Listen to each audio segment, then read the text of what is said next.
देखिए अक्सर जब दुल्हा दुल्हन के नया नया बियाह होय छै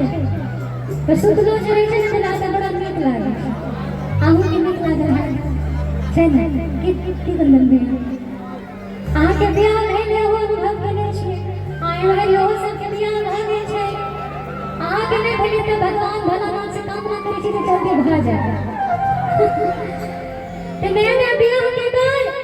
भोरहारी में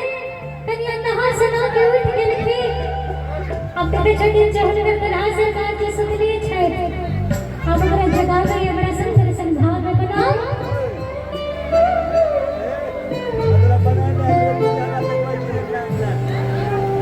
सुलह श्रृंगार बत्ती सोवरन करके आए गुरिया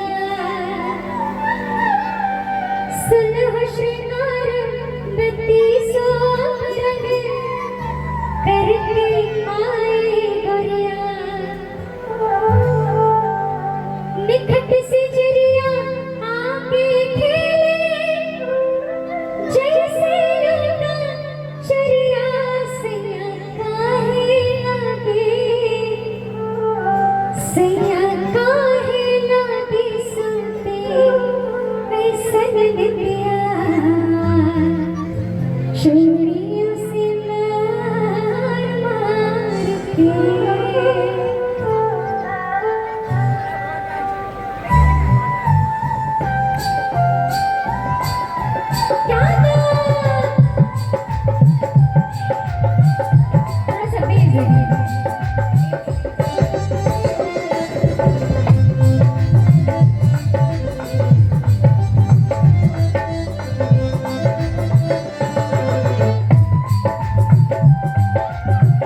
सूती